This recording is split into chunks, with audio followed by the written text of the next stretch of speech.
everybody, and welcome back to another episode of Sports Speak, episode 104. I'm Eddie Kalegi. And I'm Tim Moore. Well, we're back on Zoom. If you haven't checked out our last episode where me and Tim were in person together from the Hampton Inn and Suites in Yonkers, New York, it was a great one. Tim and I both had some wild takes, so you're going to want to check that out.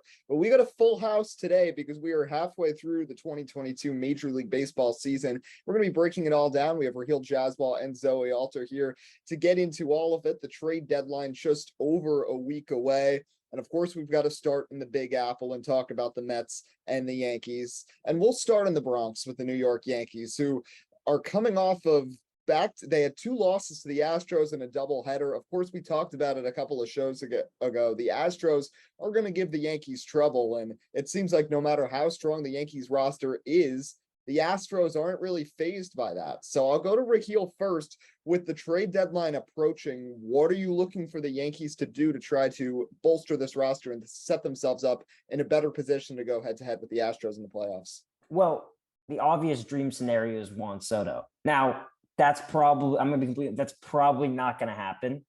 So me and Tim have talked about this a bunch. I'm looking now, especially even before Michael King's injury, now with him being out for the season, they need some bullpen help. Loaiska has not been the same guy. I don't trust Lucas Litke, so someone in the bullpen is needed. And if you want, you can put someone in there to replace Gallo. I know most Yankee fans hate Gallo, but if I'm completely honest, if I can't find a better alternative, I'm keeping him because I think his defense he's saved probably a lot of runs this year because no one wants to run on his arm. So I'd actually prefer him than someone like an Andrew Benintendi, but pitching really for me. We'll see what happens with Juan Soto. I don't know where he's going to go. I don't think he's going to either New York team, but that's obviously the dream scenario. But I'd say most likely pitching, maybe even Frankie Montas in the starting rotation to help, especially and demote Jameson Taillon into the bullpen because he's been struggling. So pitching for me is number one. Well, Luis Castillo, I know, has also been a rumor from the Cincinnati Reds in terms of pitching, but you brought it up and I might as well segue to it. Of course, Juan Soto potentially on the move, rejecting a mammoth 15-year offer from Washington to stay there essentially for the remainder of his career. It looks like Washington is going to try to ship him somewhere. Now, obviously, I think the only way a team is going to trade for Juan Soto is if they have the capital to, spend for him and keep him there long term. I don't think he's the type of player like, for example, Manny Machado was a few years ago when he went to the Dodgers as a rental. I think where Soto goes is going to be where he's going to stay. So, Tim, I'll go to you first. Generally about the Yankees, but also, is Juan Soto a possible option for the Yankees? And if not, where are some places you could see him see fit? Well, I would like to think he's a possible option for the New York Yankees because, by God, it's the New York Yankees. I mean, you should be able to afford every player on the planet, if I'm being honest. But,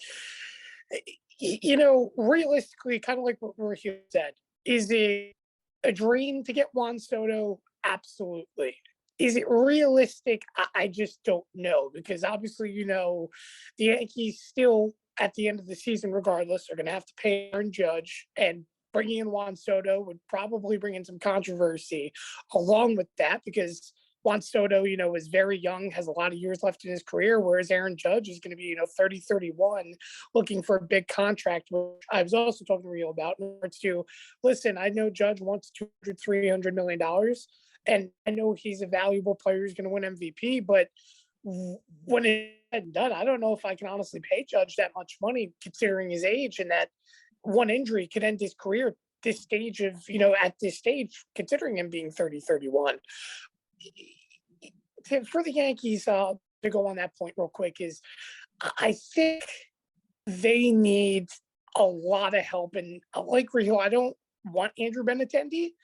And it's going to come off a little bit contradictory for this one reason. I feel that batting average is a huge, huge statistic in regards to telling a player's consistency. That's why I love guys like IKF, DJ LeMahieu on the Yankees. And while IKF isn't hit a home run, he's a great bat-on hitter. The same thing, of course, with DJ LeMahieu. My problem with Andrew Benintendi is, though, he's a 300 hitter this year that has been inconsistent the last 3 seasons, which means, yes, could he be a World Series piece that can help? Absolutely. But what is he going to do beyond this year? That's my problem with it. That's my problem with trading with a guy like Andrew Benintendi, who's unpredictable. You can't predict if he's going to consistently be that guy at the top of your orders that's going to put the bat on the ball. Hence why I still think the Yankees should really, really push for Juan Soto. But if I'm being honest now, going on, where could Juan Soto land? I still think the Mets are a possibility. And I'm not sure, I really do think the Mets are a possibility. I feel that there's opportunity for him to be a superstar in that Mets outfield. And the fact that on paper, you can have him, Lindor, a guy like Jeff McNeil, who's great bat on ball, Pete Alonso. I mean, those are 4 guys right there that you can rely on every single day to do something productive. And that's just there. That's not even in the rotation. So I'm eager to see, the Yankees prospect system, I wouldn't say is as strong as the Mets. The Mets have really strong prospects. Not that the Yankees don't, but the Yankees can only really offer maybe Jason Dominguez or a couple up and coming shortstops, for example, like Peraza, to turn around and try to counteract. But I think the honest to God landing spot, and I know this sounds insane, but they do it every year, and you just think, they're not in the conversation. But I could see him going to the Dodgers. I really do think I could see Juan Soto being a Dodger when it's all said and done. All right, here's my thing with that, though. I could see it, and obviously the Dodgers, I feel like, could afford it, but I wonder what the philosophy is right now for the Dodgers, because personally, I don't think they should be focusing on their offense. I think we've reached a point where the Dodgers have so much money and so much talent on that offense. There's really no essential need right there. And they even have the necessary depth when injuries occur. I mean, Betts, Freeman, Trey Turner, Justin Turner, Cody Bellinger, Max Muncy, Gavin Law. It's insane. Pitching is what the Dodgers need to focus on, because Walker Buehler is out until at least September. Don't know how reliable he's going to be down the stretch. Clayton Kershaw, with a couple of exceptions in the last 2 years, has still been a terrible playoff pitcher throughout his career. And Tony Gonsolin and Dustin May are young. So the Dodgers need to focus on the rotation more than I think bringing in someone like Juan Soto. Now, here's my feeling with the Mets, and I'll let Zoe jump in on this too. I would love to see Juan Soto with the Mets, but seeing the trade that happened yesterday and how the Mets were willing to part with their 3rd best reliever in Colin Holderman for Daniel Vogelbach, I don't trust Billy Epler and what he'd give up for Juan Soto. I'm afraid, obviously, you need to give up an absolute haul to bring in Juan Soto, who's 23 years old and is a top 5 player in the game. But I worry that the Mets would overcommit too much. I know in a deal like that, Francisco Alvarez would probably have to get thrown in, and I understand that. But if you're throwing in a couple of top 3, top 5 prospects in your system, and in addition, throw in someone like a Jeff McNeil or a Tyler McGill, because I've heard rumors about that gets me nervous, because I don't really, for example, personally, I don't want Jeff McNeil being traded away for someone like Juan Soto, because I still think Jeff McNeil has plenty of upside. Personally, what I'd be fine with is, you know what, Yankees, Rahill, Tim, you guys can have Juan Soto and pay him. And then Aaron Judge becomes a free agent, and then he doesn't even have to move. He can stay in New York. He can come play for the Mets. If he's a little older, that's okay. We'll take him, have him and Alonso batting back to back and crushing bombs. I mean, I'd love that. But Zoe, let's talk about the Mets, because this is a team that maybe would be interested in Juan Soto. They've already traded for Daniel Vogelbach, and they traded for a catcher today and Michael Perez for the Pirates, with Tomas Nido now hurt. What do the Mets really need to do over this next week heading up to the trade deadline to put themselves in good position? Eddie, literally, I've had my heart set on the Mets getting Juan Soto for so long, to the point that, like, since we found out the Mets would be the option, like since the All-Star game, like I've been checking Twitter constantly, like seeing if the Mets could get him. And I'm going to be so heartbroken if the Mets don't get him.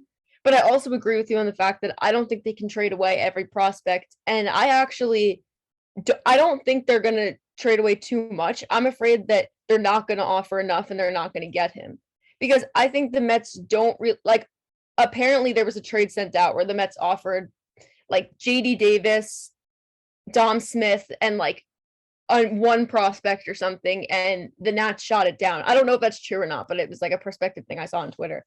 And I don't think the Mets are going to give enough, because they don't want to give up Alvarez. And personally, I'd be okay to see Alvarez go, because if you give him for a guy like Juan Soto, then I think it's fair if you add some other stuff in there. And then in addition, Alvarez's catching hasn't been great. He's not a great defensive player. And for the Mets, they really need that. Even after the error that Mazika made the other day, errors are so big and the Mets need to not have them. So I think even with his bat, I think the Mets could survive without his bat in the lineup if you bring in a guy like Juan Soto who provides both defense and offense. So personally, I'd want to see Alvarez go because I don't really want to see him as a Met, but that's just my opinion. And I think the Mets have to go bullpen because they have starting pitching and DeGrom's going to be back and that's going to be fine. And Edwin Diaz has been fantastic, but I want some other guys in the middle because Holderman just left as you said. And I think they need to bolster it a little bit. The guys a lot of the relievers ERAs are like flying up and that's where they're giving up runs. You know, their starters are good. Their starters go 5-6 innings if they're having a good game. And then you have this middle gap where there's 2 innings where every Mets fan's on the edge of their seat because they know it's not reliable. And I think if you can help that gap in the middle and the Mets offense really gets going, which it does sometimes, I think the Mets will be totally fine. Yeah, I saw one rumor, Joe Mantiply from the Diamondbacks, who pitched in the All-Star game the other night. Mets are interested in him. But just my general fears, I feel completely different now. If we had recorded this show yesterday, I would have felt more comfortable about the Mets making a Juan Soto trade. But when I see them give up Colin Holderman, who had pitched so well for the team and is in a position where the Mets have their greatest need, to instead trade for a guy in Daniel Vogelbach, who, in my opinion, is not that much of an upgrade from Dom Smith and JD Davis, that worries me. And Juan Soto sure is an amazing player, and it would be really great if the Mets had him, and we know Steve Cohen could afford him, but there are more important things for the Mets to try to deal with.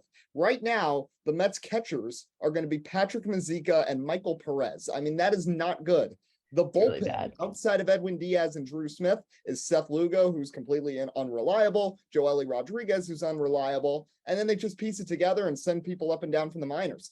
That is not going to get you into the postseason and get you far into the postseason, because when you have the Dodgers and you have the Braves who have clutch late game hitters, you need someone else aside from Edwin Diaz.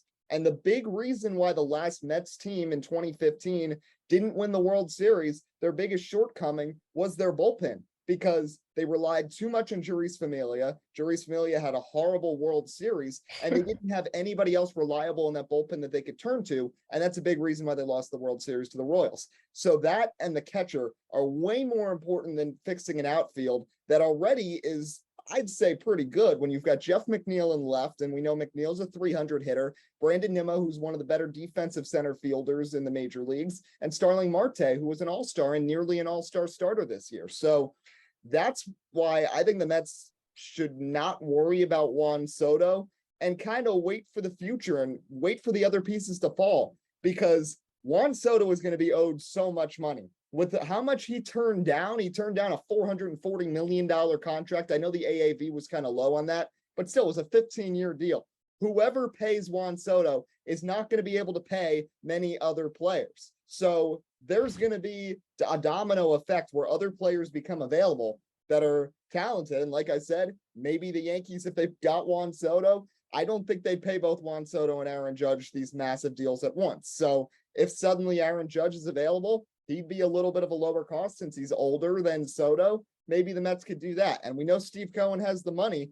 He literally had a rule change made because of how much money he has. So I want to see the Mets go after Shohei because he's his free agent after this season or next season. Yeah. And I don't think the Angels are going to be able to pay him that much money if they want to retain him and Mike Trout.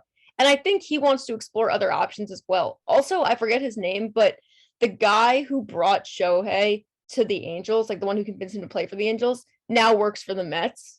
So I would want to see him convince Shohei to come to New York. So if they don't get Juan Soto, I think it'd be great to see them go after Shohei Ohtani.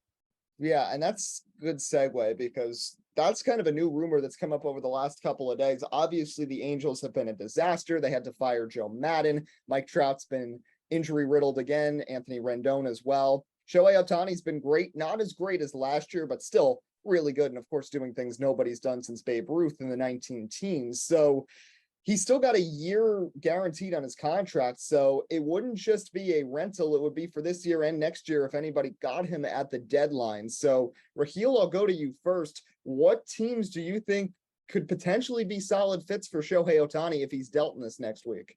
Every team. The man plays every single position. I mean, just get him off the Angels. I mean, I don't know if you guys saw the game yesterday, but through 6 innings, he was absolutely dominant over the Braves. I think I know you guys were probably watching the score as Mets fans, but then in the 7th inning, he got hit, got on the ropes, and they couldn't take him out because they don't have anyone in the bullpen. So he got tired, and then let alone he gets rocked for 6 runs in that inning, and they end up losing the game 8-1. But the Angels have been a disaster. Rendon has not been the same ever since he's left the Nationals after the World Series. Mike Trout, for how good he is, went through that horrible slump where he couldn't hit anything, and there's just so many injuries. And again, Eddie, every team would love to have Shohei because you're getting us, because his ERA, even with that, is still under 3. He's at 2.8. So you're getting a solid, very potential number 1 starting pitcher. And you're also getting a dude who, yes, is struggling this year in the bot as far as hitting goes, but his average is still around 260. He's had an 18, 19 home runs. So you're still getting solid production there. Okay. And then if you want, there's times where he plays right field. So really any team would be willing to offer him a trade. Now, I don't know if the Angels are willing to deal him. Maybe I don't know about that, but maybe he finishes his contract out with the Angels and then he goes and tests the open market somewhere and tries to get a big money deal. But really any contending team would love to have Shohei Ohtani because, like I said, he'd be a solid starting pitcher, number 2, number 3, and he gives you good production at the DH position. So.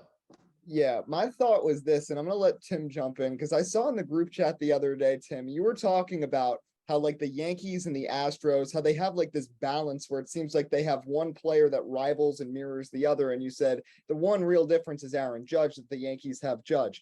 Now, next year, the schedules change in baseball, and there will not be as much of an importance on, divisions and leagues because everybody plays everybody. Obviously, you're still playing for a division, but I think we're going to start to see a time where it's not going to be as much where teams are afraid to trade in division.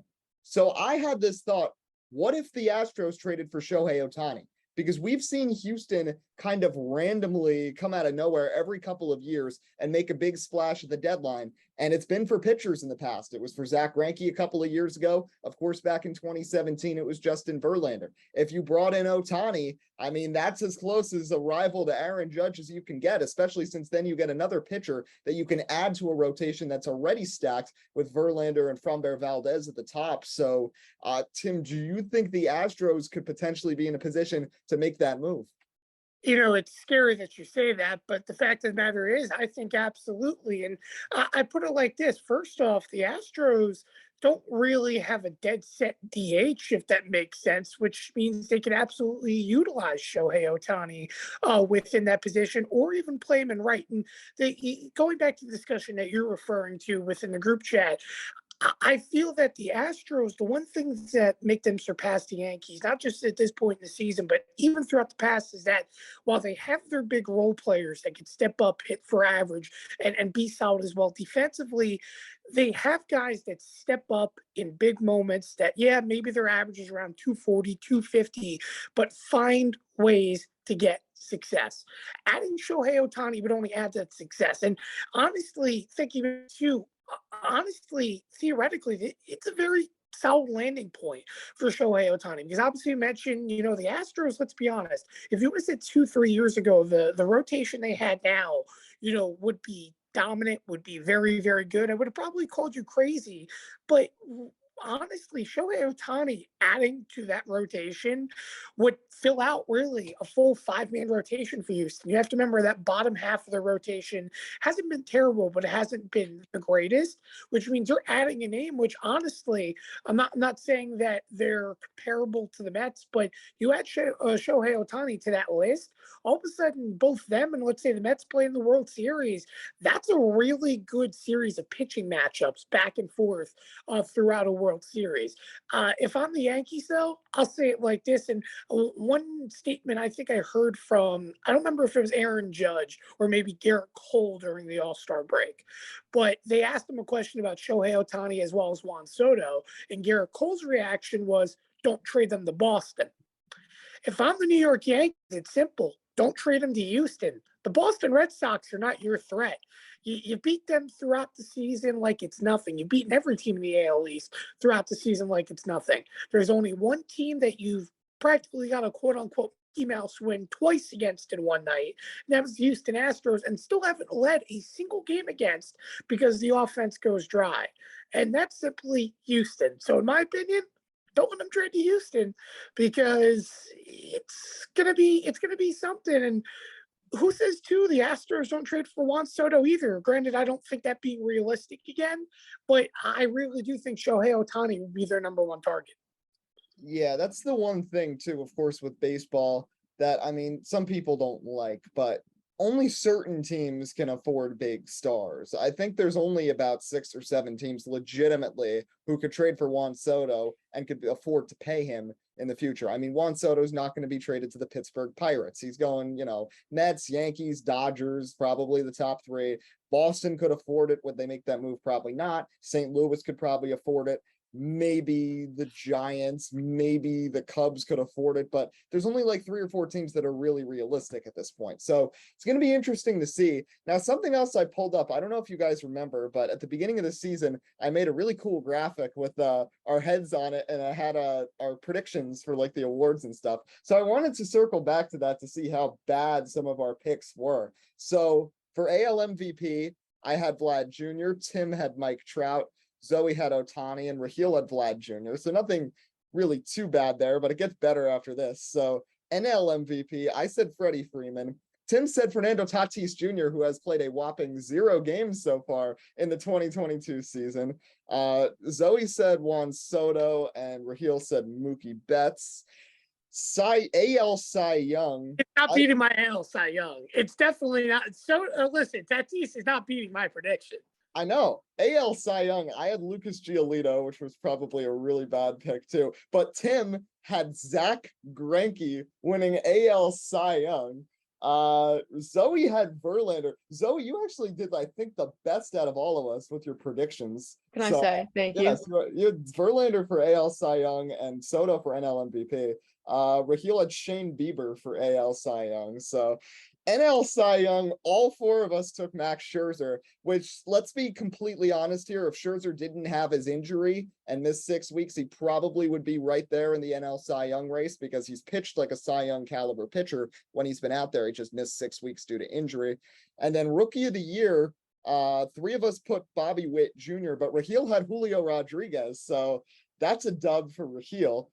And then our World Series predictions, we all had the Dodgers going to the World Series. I had them beating Houston in 6. Tim, oh my God, you had the Boston Red Sox beating the Dodgers in 7. Still a possibility. It's still a possibility. They're still a playoff team. They lost 28-5 yesterday, Tim. Okay. Did you see the outfielder stand in center field as the ball went over his head, and then he turned around? And he walked to the ball. I know. He spun. Say, Zoe had Dodgers. He got the World Series run, got blew out a couple times. Come on now. And then Rahill had the Dodgers in 7 over Boston. So, yeah, some of these things did not age well. None of us saw the Yankees doing what they did. Nobody saw Sandy Alcantara having the season he has had. I mean, nobody would have seen that really coming anyway. But, I mean, some of the predictions weren't too bad. Tim's were probably the worst. Now, the only reason Tim put Zach Greinke was because before, for some reason, he was telling me that the Yankees should push to get Zach Greinke. No, hold on. That's not the reason why I picked Zach Greinke. So Well, why'd you I pick wanted the Greinke? Yankees to get Zach Greinke. The reason why I picked Zach Greinke went back to a statistic that I pointed out in the show when we were talking about it, was the fact that really outside of 2 pitchers within the last 12, 13 years in the American League, not a single Cy Young has come from a somewhat predictable pitcher going into that season. It really only Corey Kluber's second Cy Young is the most recent I can recall of a predictable Cy Young outside of Justin Verlander. Every single one in the American League has been some person that's popped out of nowhere and has done nothing in their career practically after. So, and it's following suit again this year, if you think about it too. So I want to turn to this, second half of the season, we've seen some favorites emerge, but I want to go around to finish up our baseball topic. And one team that we each have that is a dark horse contender for the World Series. Not the Yankees, the Dodgers, the Mets, or the Astros. Somebody else who could really go on a run, especially with the playoffs now expanded. There's going to be 12 teams this year.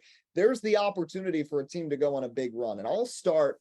And I say the Toronto Blue Jays. I still think this team has potential. They're now battle tested because they've been in the playoffs 2 years in a row. I think they're going to make some moves at the deadline. I think they're going to bolster that pitching staff at the deadline. They still have a really strong farm system. Alejandro Kirk has emerged and has been great. You know, Vladdy Jr. I think Matt Chapman has underperformed, but I think he could turn things around in the second half. And let's also not forget, with the way the Vax rules are, if a team, for example, trades for Andrew Benintendi, he cannot play a road playoff game at the Rogers Center. And he's certainly not the only player in that position. The Boston Red Sox closer cannot pitch at the Rogers Center. So whether you like it or not, the Blue Jays have that advantage on their side for when they have home playoff games, that teams could be missing key players because of the vax mandate. So I think between that and the fact that the Blue Jays could make an aggressive push, I'd say they're a bit of a dark horse candidate to maybe sneak out of the AL. I'll go to Rahill next. How about you for a dark horse team?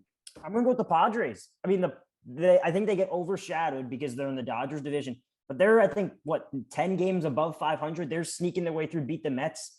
Last night, Yu Darvish was absolutely phenomenal. Yu Darvish has somehow had another resurgence, and they don't even have Tatis yet. Now, the only area that concerns me was because last year the Padres were also in this situation and they completely fell off the face of the earth in the last couple of weeks of the season. But I really think this team has a very good chance to sneak into the playoffs and be an extremely dangerous team and a tough out for anyone. Talk about Manny Machado. You know, when they get Tatis back in the lineup, their pitching is also pretty good. So don't sleep on the Padres. Zoe, how about you? Do we consider the Braves a dark horse team? I do. I mean, everybody's hyping up the Mets because it's all about the Mets. Personally, I think it might be because I'm a Mets fan, but I'm so afraid of the Braves. I think I'm most afraid of the Braves of any other team, just because when it comes playoff time, they turn it on and something happens and they're unbeatable. And I know they're not winning the division right now, and they may by the end of the season, but they're definitely going to make the playoffs. I think if not, they'll sneak into the wild card. And once they're in the playoffs, there's no telling what they're going to do. They're so scary. So for me, it's definitely the Braves. Yeah, and let's not forget last year they won the World Series without arguably their best offensive player in Acuna and arguably their best starting pitcher in Mike Soroka for the entire second half of the season. So you never know what they can do. Finally, Tim, your dark horse team. I really want to say the Braves too, if I'm being honest. I think that we're underlooking that value. And honestly, again, the NL East is a very intriguing division every year because based upon the last two World Series wins, obviously the Nationals and now most recently the Braves, you don't have to have the best record to win the World Series. You have to build the momentum at the right time. And winning a division or getting a bye, for example, now with the new playoff system, which is, let's be honest, really just the old NFL playoff system when it's all said and done. But getting a bye, this is going to be honestly, I think the first, how do I put it? I think this is going to be the first time in baseball history where we're going to be talking about potentially teams, having a whole series off, having practically a whole week off, potentially having an impact on pace of play, which is going to be interesting because while, yeah, you're going to do a lot of laboring, let's say, in a wild card series and a best of three and so on, with pitchers, I think it's almost better to almost want to go through that kind of format of wanting to play in the first round, setting up to face a team that hasn't played at all in the second round or that hasn't played at all in the top two seeds in the second round. The Braves right now, let's be honest, they're not going to win the division, but I think they're primed for a current playoff system with what we have. And again, even let's say if they were to play the Mets in first round, which in this case they're not going to, as the records continue to stand. But even if it was the Mets or the Dodgers, I could see that being a 7-game or 5-game series, whatever it's so set to be, immediately in their first games in the second round. So let's finish with this. So I was interning last week at the Bruce Beck camp, and after I heard of the people across the street, held up the sign. It was a whole fun thing. We're eating lunch, and then suddenly Zoe just says to me that she watches Formula One now, and I did not see that coming. So I do. I know. Okay, now I need to know because I never actually got to ask you. When did you how did you just start watching Formula One? Okay, so it happened with Netflix, right? Obviously the Netflix series got me into it. And my dad and I, I don't know, maybe a month and a half ago. We've gone through the series quickly. We were just sitting at home and my mom was out or whatever, and the two of us, like, my mom's the boss in the house, so the two of us kind of just sit there not knowing what to do, and my mom's not home because we just sit, we have no idea what to do. So the Mets weren't playing and I was like, oh my god, I was like, I don't know what I'm going to do with myself. So we were on Netflix, we were looking for something to watch, and then he was like, oh, like, a lot of my friends have been recommending Formula One to me, and I was like, same. And we were like, should we watch it? We were like, sure. So we started watching it and I was addicted immediately. Like, the second it came on, I was like, oh my god. And I'm not a car racing person. Like, I make fun of Tim and Eddie all the time for car racing. Like, I literally, I like laugh at them, like, verbally, like, whatever. But, and I don't know if I don't know if I can watch NASCAR, but something about F1, I like the drama. I loved everything behind it. So now I'm an F1 fan. We're basically done with season 4 and I'm ready to start watching races, like, live. I'm so excited. And yeah, I don't even know. I'm so excited. Well, whether you're verbally accosting us or not, I think we're gonna have to force you to watch a NASCAR race at some point. Just so Tim, you're the expert here. If Zoe was gonna watch one NASCAR race to potentially get her into it, what race do you think we should show her? Well, unfortunately, she would have to wait months to see the Daytona 500 because there's nothing more dramatic than the Daytona 500 every single year.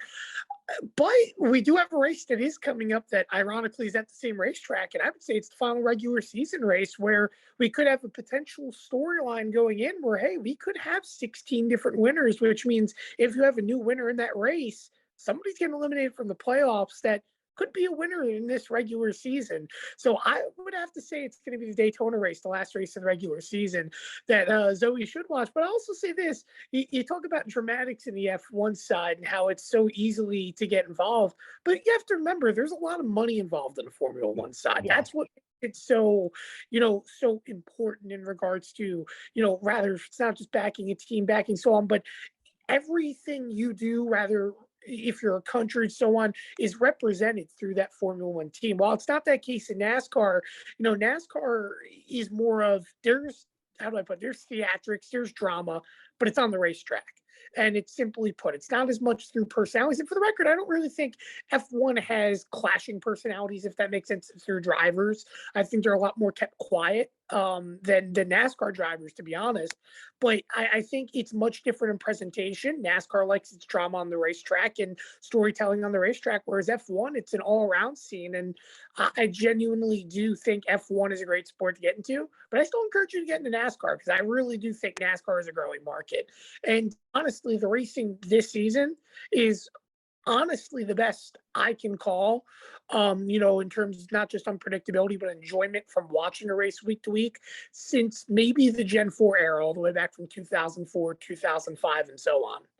Zoe doesn't know what Gen 4 means, but that's I was surprised when he said there were playoffs. I was like, and then he said 16 different winners, and I was gone. I was so far gone. If you guys explain to me everything that's happening behind the scenes and what I need to know, I'm sure I'll be fine. However, I don't understand the structure. I don't understand what entails a race. And let me get through F1 first, and then we can start talking about NASCAR. NASCAR doesn't understand its own structure because it had a person in charge until the last 3-4 years that had no clue what NASCAR fans wanted. He just assumed it, and he made terrible additions such as the caution clock, the overtime caution line, and and then he got arrested too. But it's okay. Yeah, well, it's been out. NASCAR's been on the up. Yes, it is. Yes, it has been a positive last couple of years. So I think it's the perfect time for us to get Zoe into it. Maybe next time we have her on, she'll be our motorsports analyst. So I might have to be. I know. We'll leave it at that. Appreciate Zoe Alter and Rahill Jaiswal for joining us. More to come next week, but until next time, I'm Eddie Kalegi. And I'm Tim Moore. Signing off on Sports Speak. We hope you have a great rest of your weekend.